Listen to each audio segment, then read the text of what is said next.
오늘은 본문의 말씀을 통하여 복음이 복음되게 합시다라는 주제로 말씀을 나누도록 하겠습니다.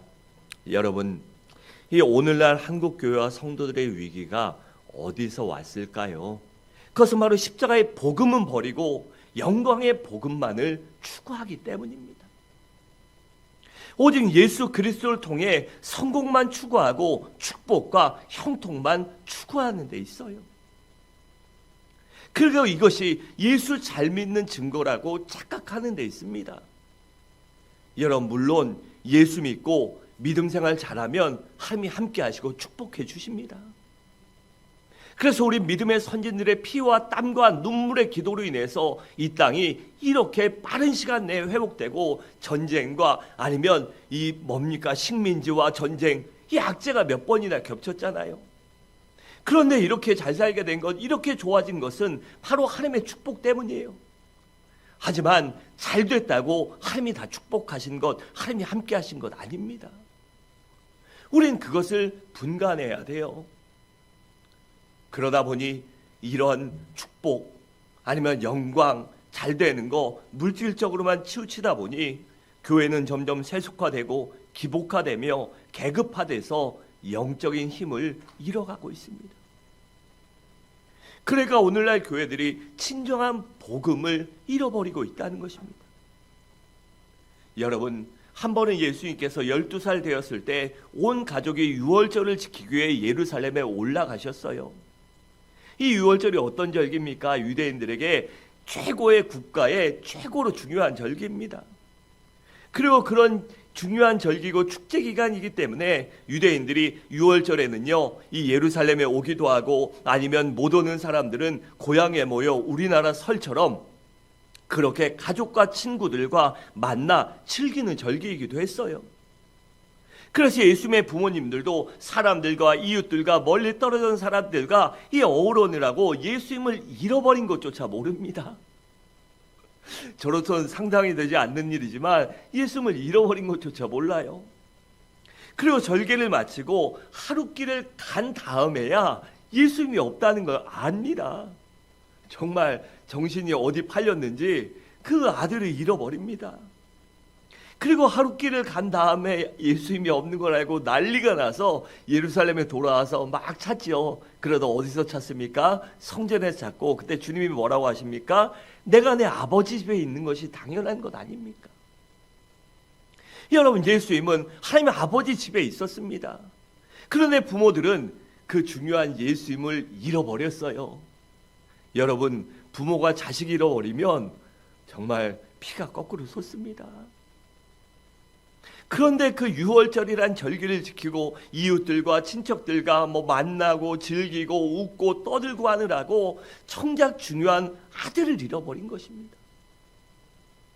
여러분, 만약에 예수님이 그때 당시에 예수님이 아니고 일반인이었다면, 유괴되거나 납치됐거나 요즘처럼 이런 시대라면요, 죽을 때까지 후회하는 일입니다. 아니, 죽어서도 눈 감을 때까지요, 자식을 그렇게 잃어버렸다면요, 이거 정말 가정 파탄납니다. 그러니 그들은요, 유월절 절기에 여러 가지를 하느라고 가장 중요한 아들을 잃어버렸던 것입니다.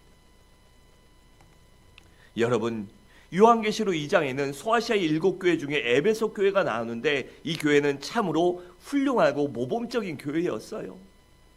사도 바울이 개척해서 목회했고, 그들을 디모데가 목회했고, 그 뒤를 사도 요한이 목회했습니다.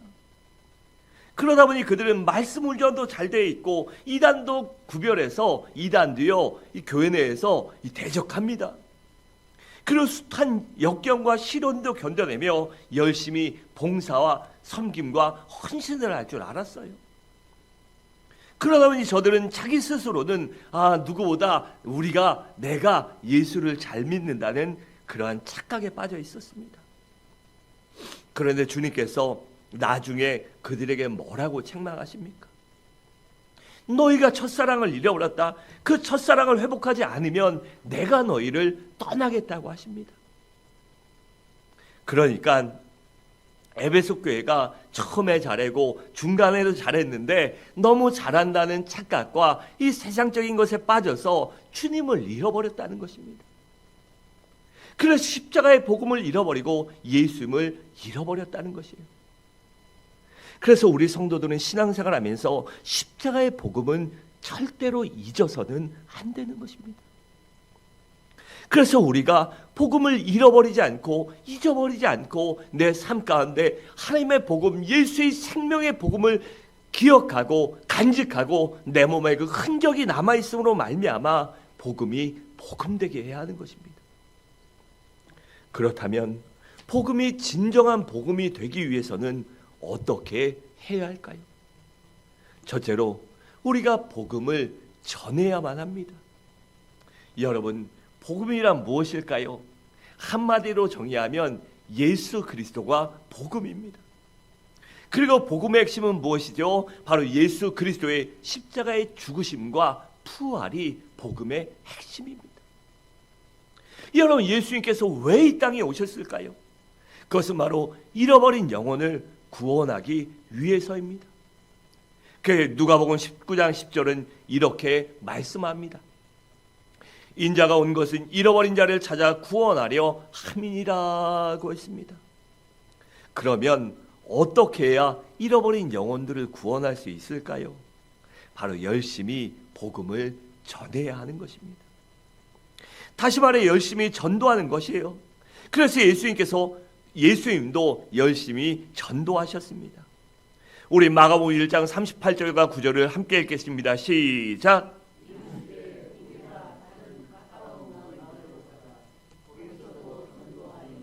내가 이를 위하여 왔노라 하시고 이에 온 갈릴리에 다니시며 그들의 여러 회당에서 전도하시고 또 귀신들을 내쫓으시더라. 아멘. 여러분, 우리 주님께서도 이렇게 열심히 전도하셨습니다. 그리고 우리 주님의 지상 명령 역시 잃어버린 영혼을 구원하기 위해서 이 전도하라는 것이에요. 그래서 마태복음 28장 19절과 20절에 이렇게 말씀합니다. 그러므로 너희는 가서 모든 민족으로 제자를 삼아 아버지와 아들과 성령의 이름으로 침례를 베풀고 내가 너희에게 분부한 모든 것을 가르쳐 지키게 하라. 볼지어라 내가 세상 끝날까지 너희와 항상 함께 있으리라 하시니라고 했습니다. 여러분, 그래서 사도들은요, 예수님의 십자가의 복음을 전하기 위해서 유대교 지도자들의 공갈 협박도 이겨냈습니다. 심지어 그들을 잡아들여서 이 고문하고 이 감옥에 가두고, 그럼에도 불구하고 그들은 끝까지 복음을 증거했습니다. 또 사도 바울도 마찬가지입니다.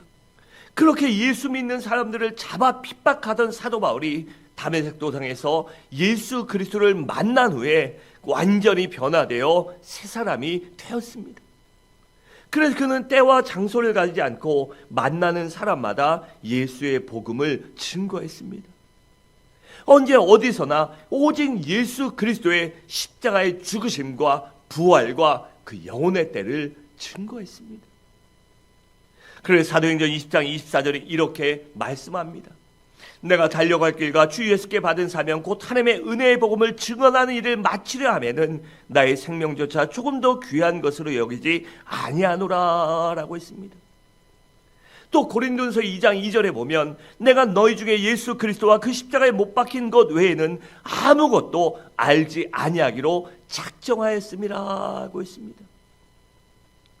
여러분, 예수 그리스도의 복음만이 죽은 영혼을 살릴 수 있습니다. 그렇기 때문에 우리는 내 주변에 내 가족과 이웃과 친지들의 그 죽어가는 영혼들을 목숨 걸고 전도해야 하는 것입니다. 만약 우리가 복음을 전하지 않는다면 그것이 바로 예수 그리스도를 잃어버린 것과 같고, 바로 내가 복음을 제대로 감당하지 못하는 것, 아니면 복음을 제대로 믿지 못하는 것을 나타내기 때문입니다. 우리가 진정 복음을 믿습니까? 그리고 영혼의 때를 진정으로 믿으십니까?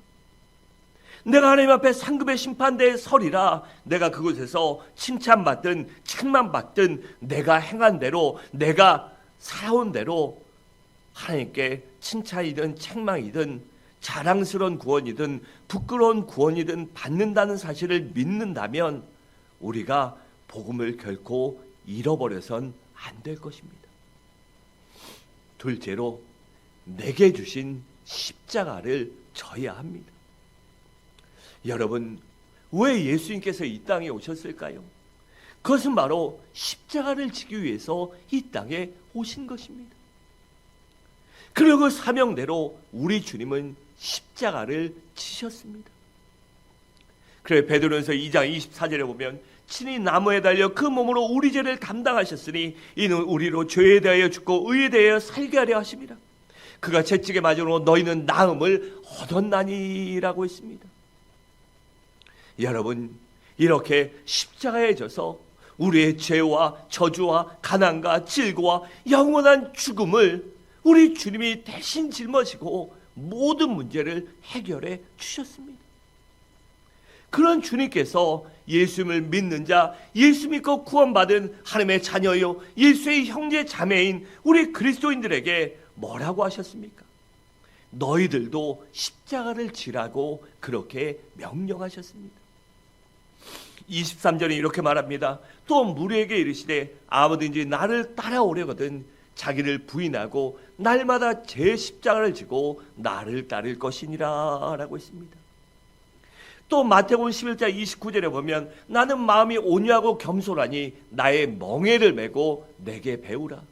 그러면 너희 마음이 쉼을 얻으리니 라고 했습니다.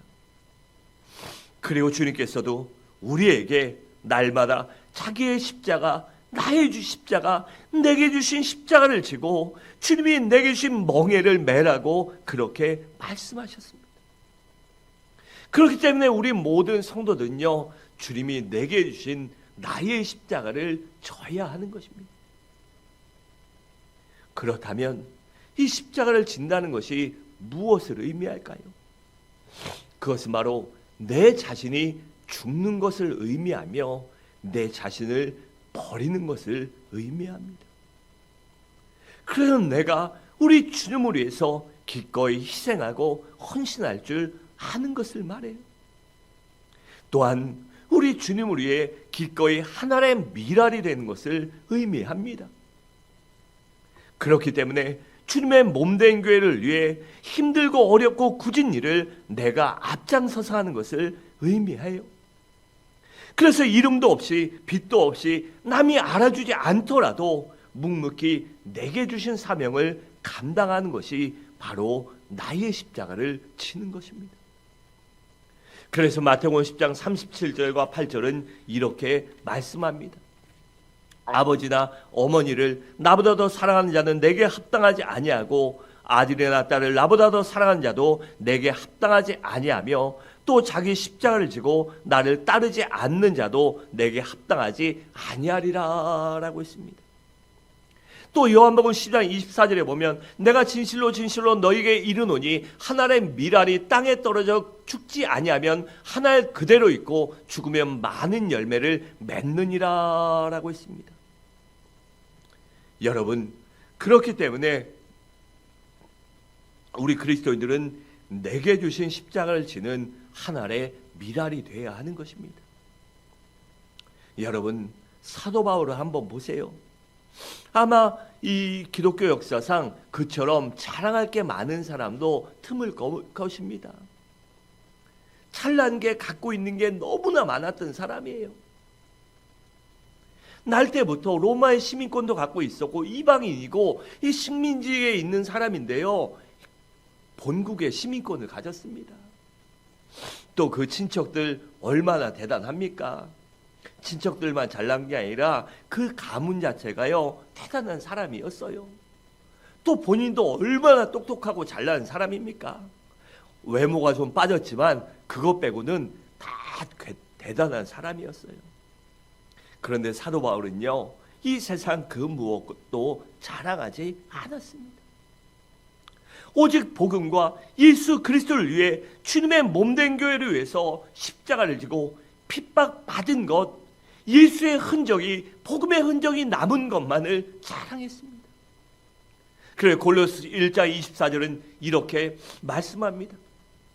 나는 이제 너를 위하여 받은 괴로움을 기뻐하고 그리스도의 남은 고난을 그의 몸된 교회를 위하여 내 육체에 채우노라고 했습니다. 또 갈라디아서 6장 14절에 보면 내게는 우리 주 예수 그리스도의 십자가 외에는 자랑할 것이 없으니라고 했고, 17절에 보면 이후로는 누구든지 나를 괴롭게 하지 말라, 내가 내 몸에 예수의 흔적을 지니고 있노라라고 했습니다. 여러분, 그렇다면 우리들은 우리의 몸속에, 우리의 삶 가운데, 우리의 가슴과 심령 가운데 예수의 흔적이 있습니까? 아니면 주님이 주신 십자가를 진 흔적을 내가 갖고 있냐는 것입니다. 여러분, 영화 코바디스를 보신 적 있나요? 그 베드로가 거기서 보면요, 십자가를 지는 것을 포기하고 로마에서 도망을 갑니다. 그때 주님께서 이 베드로에게 나타나셔요. 그러자 이 베드로가 주여 어디로 가십니까? 그렇게 묻자 우리 주님께서 얘야, 나는 내가 버린 양떼를 위하여 그곳에 간다라고 말씀하십니다. 그러자 베드로는 거기서 즉시 진정으로 회개하고 다시 로마로 기꺼이 돌아가서 주님을 위해 십자가를 거꾸로 지고 순교를 했습니다. 여러분, 내가 십자가를 지지 않으면, 주님이 내게 맡겨주신 그 십자가를 내가 지지 않으면 우리 주님이 다시 지십니다. 내가 사명을 감당하지 않으면 주님께서 다시 십자가를 지셔요. 내가 힘들고 어렵다고 도망가면 주님께서 다시 십자가를 지십니다. 그러면 어떻게 될까요? 나는 십자가를 잃어버린 헛된 사람에 불과할 뿐입니다. 영원의 때를 준비하지 못하는 헛되고 가치 없는 인생을 산 사람이 되는 것이에요. 그러므로 바라건대 이 자리에 있는 우리 모든 성도님들도 주님의 십자가를 지고 주님을 위해 진정한 하늘의 미랄이 되시기 바랍니다. 내게 주신, 우리에게 주신 십자가를 지고 열심히 나가시기 바랍니다. 마지막으로 복음을 실천해야 합니다. 여러분, 예수님께서 오신 또 다른 이유가 무엇일까요?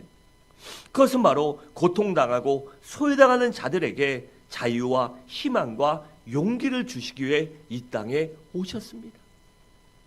우리 누가복음 4장 18절을 함께 읽겠습니다. 시작.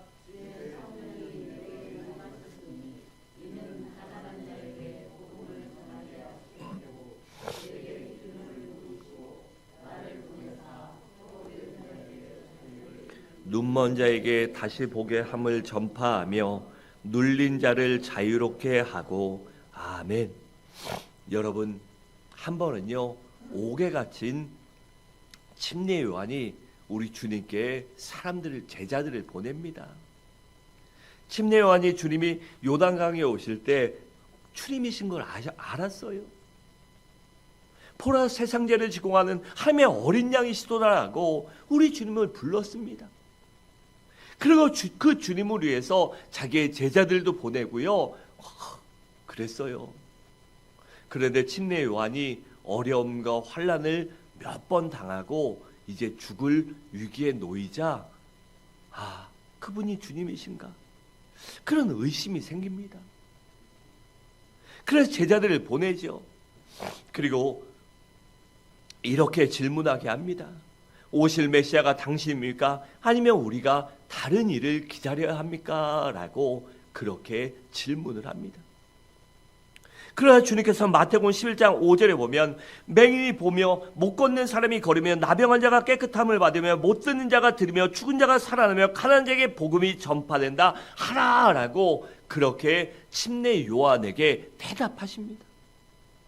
그러니까 우리 주님의 말씀은 침례 요한의 그 질문에 메시아의 사명을 감당하고 있는, 메시아의 능력을 나타내는, 메시아의 예언을 성취하고 있는 내가 바로 메시아라는 확실한 대답을 하신 것입니다. 여러분, 그래서 우리는요, 복음을 듣기만 하는 사람들이 아니라 복음을 실천할 줄 아는 사람이 돼야 하는 것입니다. 그래 고통당하고 소외당하고 가난하고 병들고 문제 있는 자들을 돌보고 섬길 줄 알아야 합니다. 그래 야고보서 1장 27절에 이렇게 말씀합니다. 하나님 아버지 앞에서 정결하고 더러움이 없는 경건은 곧 고아와 과부를 그 환난 중에 돌보고 또 자기를 지켜 새 속에 물들지 아니하는 그것이라라고 했습니다. 또 신명기 14장 28절과 29절에 보면 매 3년 끝에 그의 소산의 10분의 1을 다 내어 내 성읍에 저축하여 너희 중에 분깃이나 기업이 없는 레위인과 내 성중에 거류하는 객과 및 고아와 과부들이 와서 먹고 배부르게 하라. 그래야면 내 하나님 여호와께서 내 손으로 하는 범사에 내게 복을 주시리라라고 했습니다. 그러니까 너희 중에 고통당하고 문제당하고 어려운 자들을 돌보라는 것이에요. 그런데 신명기 14장에 보면 뭐라고 합니까? 여기 3년마다 구제의 11조를 드려 가난하고 고통당하는 이웃을 섬기라고 했습니다. 여러분 이것을 오늘날로 환산하면 자기의 한 달 수입의 하루 분의 임금에 해당하는 것입니다. 그러니까 자기가 받는 월급에 그것을 이 날수로 나눠서 보통 30일로 나뉘죠. 그래서 하루치에 해당하는 금액이에요. 그래서 그것을 매년 드리라는 것입니다. 그리고 잠언 19장 17절은 이렇게 말씀합니다. 가난한 자를 불쌍히 여기는 것은 여호와께 구워드리는 것이니 그의 선행을 그에게 갚아주시리라 라고 했습니다. 여러분 우리가 잘 아는 마더 테레사 수녀가 미국을 방문했을 때 어떤 한 자매가 찾아와서 이 테레사 수녀에게 상담을 합니다. 그런데 그녀가 나는 너무나 사는 게 힘들고 그냥 우울하고 그냥 죽고 싶어요. 그냥 빨리 죽고 싶습니다. 이런 심정을 고백합니다. 그때 테레사 수녀가 뭐라고 대답한지 아십니까? 자매님, 딱 한 달만 나와 같이 인도 캘커타에 가서 나를 도와줘 보십시오. 어차피 죽을 건데 어차피 죽을 거라면 뭔 상관이 있습니까? 한 달만 나를 도와줘 보십시오. 그러면 그 다음에는 당신이 하고 싶은 대로 하십시오. 그렇게 제안을 합니다. 그냥 아무 생각 없이 들으면 내가 사람 필요하니까 내가 일꾼 필요하니까 한 달만 쓰고 그 뒤에 죽든 말든 나랑 상관없다 이런 말처럼 들리죠. 이 말을 그렇게 곡해하는 사람도 있습니다. 그래서 우리가 이 말을 잘 들어야 되고 의중을 무엇을 뜻하는지를 고민해 봐야 하는 것이에요. 그러자 그녀는요, 이 젊은 친구가 이 테레사 수녀의 제안을 수락하고 그녀를 따라 인도 캘커타에 가서 병들고 가난하고 고통당하는 사람을 돕고 섬겼습니다. 그런데 저들을 돕다 보니 자살하고 싶은 마음이 사라져요. 그리고 삶에 대한 강한 의욕이 생깁니다. 나 같은 게 살아서 뭐해야 하던 마음이 난 꼭 필요한 사람이구나. 내가 많은 사람에게 이렇게 기쁨을 줄 수 있구나. 나도 정말 필요한 사람이구나. 그런 생각을 하고 삶의 의욕과 애착이 생깁니다. 그 자매는 그들을 돕고 섬기면서 순수한 기쁨을 맛봤기 때문에 더 이상 다른 조언이 필요하지 않게 됐어요. 그래서 그녀는 그곳에 오랫동안 머물며 테레사 수녀의 좋은 동역자가 되었습니다. 여러분, 지금이 어떤 계절입니까? 성탄의 계절입니다. 이 성탄의 계절에 우리는 무엇을 생각해 봐야 할까요? 세상에 없는 이 백화점, 시청, 광장 그런 데 있는 예수님 없는 트리입니까? 사람들이 트리를 하는데 그것이 예수의 탄생을, 예수님이 이 땅에 오심을 기리는 것이 아니에요. 상술로, 고도의 상술로 장사하려는 거죠. 우리가 그런 예수님이 없는 트리를 좋아해야 합니까? 아니면 예수님이 없는 캐롤을 듣고 흥청망청 놀자 즐기자 세상 사람들과 같이 그렇게 해야 합니까? 아니면 예수님이 없는 박앤세일이나 휴가입니까? 여러분, 우리는 이 성탄의 계절에 예수님이 왜 말구 위에 오셨는지를, 그곳에 탄생하셨는지를 생각해 봐야 합니다. 그리고 예수님처럼 생각하고 행동하는 신앙이 되기 위해서 노력해야 합니다. 그래서 우리 주변에 있는 가난하고 고통당하고 소외당하고 문제 만난 병든 이웃에, 그리고 사회에 관심을 갖고 작은 정성이나마 물질로 섬기고 우리 몸으로 섬기고 시간으로 섬길 줄 알아야 합니다. 그래서 복음을 실천하며 복음이 진정한 복음이 되게 해야 하는 것입니다. 사랑하는 성도 여러분, 말씀을 마치도록 하겠습니다. 우리 모두 예수 그리스도의 복음을 열심히 증거하며 기꺼이 내게 주신 십자가를 기쁨으로 감사함으로 지며 복음을 실천하며 살아가시기 바랍니다. 그래야 복음이 복음되게 하는 진정한 그리스도인으로 살아가는, 그래야 영혼의 때를 준비하는 가치 있는 인생을 살아가는 우리 모든 성도님들 되시기를 주님의 이름으로 간절히 축원합니다.